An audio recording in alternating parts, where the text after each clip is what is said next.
Before this video starts, a quick disclaimer to everyone. This video is not meant to spread any hate on anime Vanguards. I personally played the game a lot ever since it came out, and I really liked everything about the game. It is the perfect replacement for anime adventures, with lots of new features even anime adventures don't have. However, there are obviously going to be flaws in the game that I will be pointing out. These flaws can be minor flaws that people usually do not care about. Once again, this video is not meant to spread hate on anime Vanguards in any way. Alright, now let's get straight into the video. Now, I don't know how some of you are feeling about the visuals of the game, but for me, the visual effects are pretty underwhelming, especially when compared to games like Anime Adventures. I feel like the effects lack that same level of excitement and detail.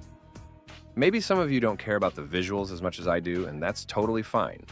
It would be great to see a little more attention given to the visual side of things to make it feel as immersive as it could be. Maybe in the future, the new characters will have better visual effects. Who knows? Speaking of visuals, the sound effects in the game are pretty mid as well.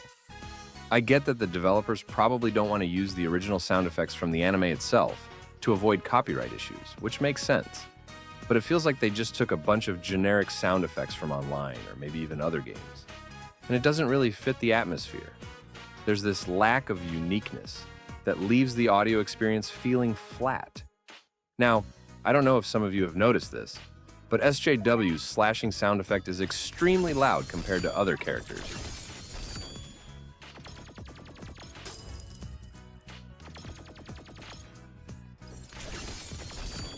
All right, moving on. This topic may be very controversial as the game just released, and to be fair, Anime Adventures also have the same amount of content as this game during their release. So I am just going to do a quick run through on this topic as I see many people complain about this. First thing first, they don't have many characters with clickable abilities. They all have their own passives instead. I feel like having the ability to click and use skills on characters makes the game 10 times more fun, interesting, and strategic. Like example back in the days when Light Yagami from All Star Tower Defense came out, he has an ability that can wipe everyone in a matter of seconds. I was super hyped about that character and made a pretty viral video on it. I really hope in the future, it won't just be characters with passive, instead it will be both. A clickable skill and a special passive. Also, the game doesn't have any events in Raid yet. I think raids and events are super important, as it excites players when they get that limited edition character, hitting that 1% chance and all that fun stuff. So hopefully they do frequent updates that includes that. So most of you probably pulled for the solo leveling characters, right? It's because they are the strongest mythics in the game. I don't know why they made all the solo leveling characters so strong. Like example Cha-In and Sun Jin-Woo compared to Naruto and Vegeta. I understand that it's probably because of the anime hype, and they want people to pull for them. And also, they have solo leveling as their game banner. But it still shows that the developers are biased. They need to balance out the characters in the game so that people who likes a specific character can play that character without having to pull for a specific character.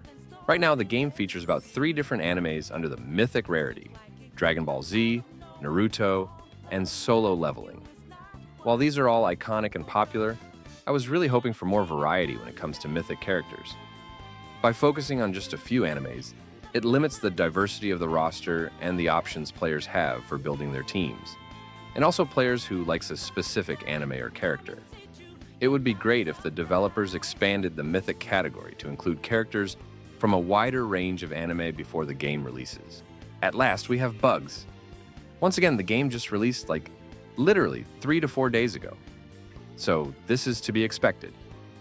There are a few game bugs that I am going to show you in this segment. First, I don't know if it's just me, but sometimes when I press play, my game just instantly crashes or freezes, even when I have a decent computer. I looked up the Discord server and it seemed like most people have this issue as well. Next up, we have the AOE indicator issues. This may not seem like a big issue to some players.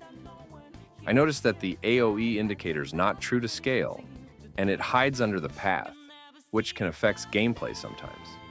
By the way, I'm not going to talk about how this game is pay to win, as I don't see much of an issue with this personally, because anime adventures have an insane amount of success. with the same exact amount of pay-to-win stuff in it.